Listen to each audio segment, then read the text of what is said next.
What's up, YouTube?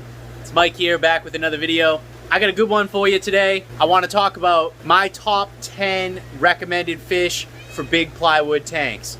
But before we get into it, YouTube is telling me in the analytics that most of the people watching these videos aren't subscribed. So I ask you guys to please subscribe to the channel. It does not cost you anything, it's free. So you can always unsubscribe in the future if you don't like this kind of content, but please subscribe to the channel and ring the notification bell for notifications. And if you like the video, please like the video.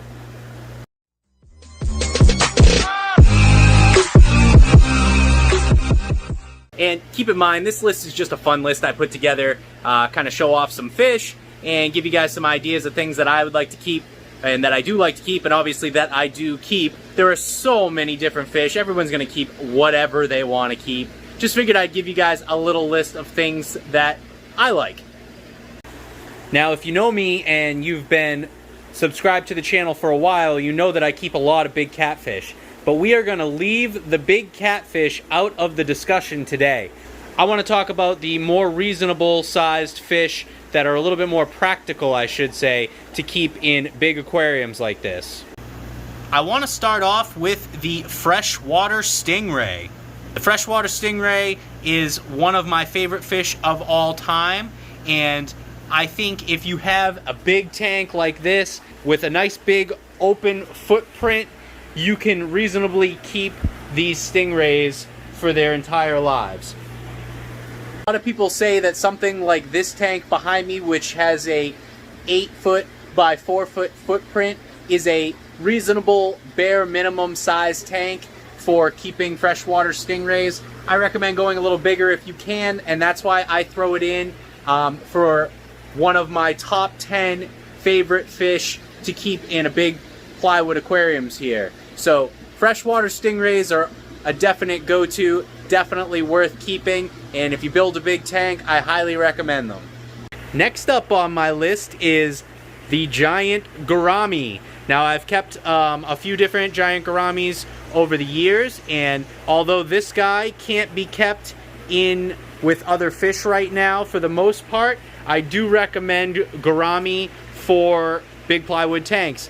He would be a great addition if he wasn't so aggressive. Maybe if you can get yourself a red-tailed giant gourami, they're a little less aggressive. They're known for being less aggressive. Or even the grays sometimes can be less aggressive than these albinos can. So I highly recommend giant gourami for being kept in big plywood aquariums. Next on my list are gar. So I don't necessarily recommend alligator gars like this little guy right here. I don't recommend alligator gars. They get too big, too aggressive. But this here is a long nose gar. I would highly recommend them, and even better for your average fish keeper, depending on tank size, obviously. The Florida gar might be a better option for most because they generally stay smaller. A 2-footer is hard to come by when it comes to Floridas, but they are around. You can find some 24-inch Florida gars. But for the most part, they stay smaller. This long nose is pretty large, it's about 30 inches. You can definitely get away with something like this. But the Florida gar, I would highly recommend, or if you can find a spotted gar, highly recommend keeping gar. Gives them enough space in a tank like this to grow and live a good life, and it's still an awesome monster fish to keep.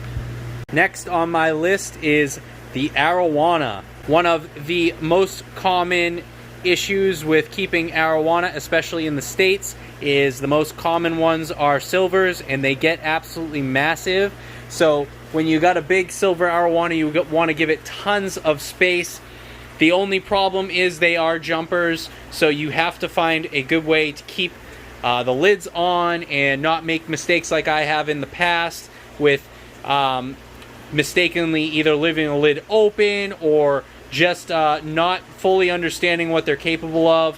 For instance, I lost an Arowana from this tank, a big one, who still got through the lids somehow, and the lid system I thought was pretty damn good, but not quite good enough. I don't know how he got out at the time, but found a way. So you need a perfect lid system, ideally a net, but if you build a big tank like this, you will certainly give a silver arowana enough space, or any arowana for that matter. If you're in the United States, you're a little limited to the blacks, the silvers, and the Giardini, or there are also Africans, a little harder to come by, but we are a little limited. But if you are over in the UK or in Canada or wherever else where you can get the Asians get quite large too.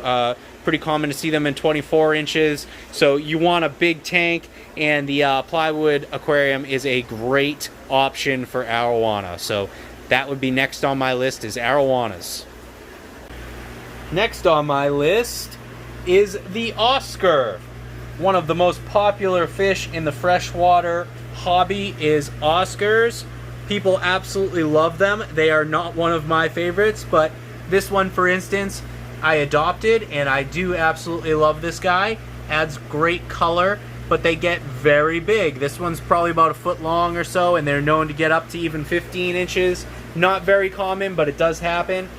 So you want a big tank, and people love to cram these guys into small tanks, 125s, 150s, and whatnot. And yeah, that can work, but the more space, the better. So monster fish deserve monster aquariums. So I do consider the Oscar to be a monster fish, and definitely in there on my list of monster fish to keep in big aquariums. Next, again, a smaller cichlid here, chocolate cichlid. So as this guy grows, he's going to work his way into one of the Plywood aquariums, one of the big monster aquariums. Right now, we're growing him out in this 300 gallon, which is plenty of space for him, but they get absolutely huge. So what a great fish if you could have a big school of them in a big, say, 1,000 gallon Plywood aquarium. That would give them lots of room to thrive and live out a long life in. So I put the chocolate cichlid on my list as well. Now moving on to, you guessed it, the clown knife. People absolutely love this fish. I get tons of comments on him. He's very big, so people notice him right away.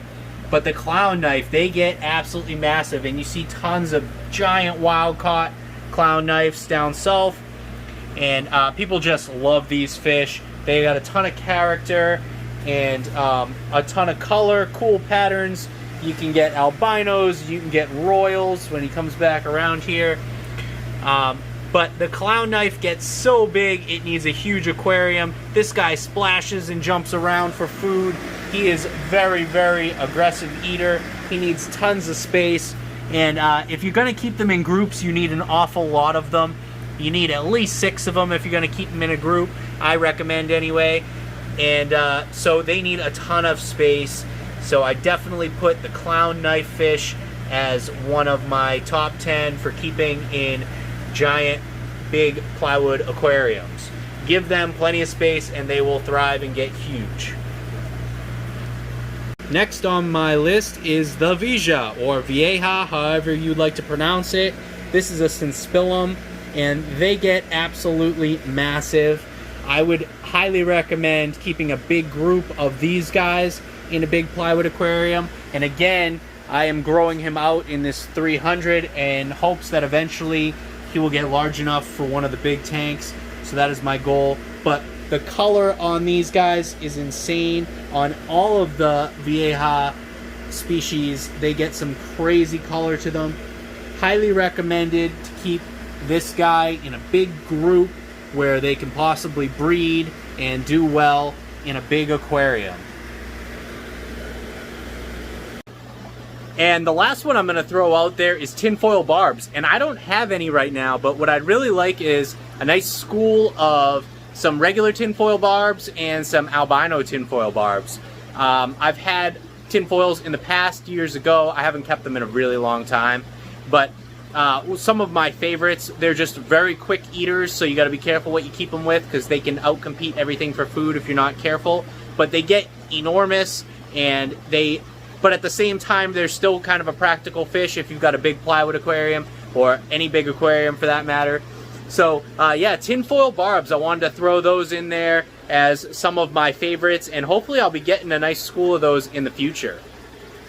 But yeah, guys, that's pretty much it. Again, this was just a fun little way to show off some fish and talk about, you know, some ideas of stocking ideas for like big aquariums in general, not just plywood aquariums, but big aquariums in general, and kind of show off some other plywood aquariums that I know of people that have some nice ones, and wanted to show those off as well. Let me know in the comments below what you guys would keep if you had a big aquarium. So I get a lot of comments like big schools and neon tetras, or smaller cichlids and things like that. So let me know in the comments below. Say if you had this tank behind you, what would you keep in it? I'm interested to hear.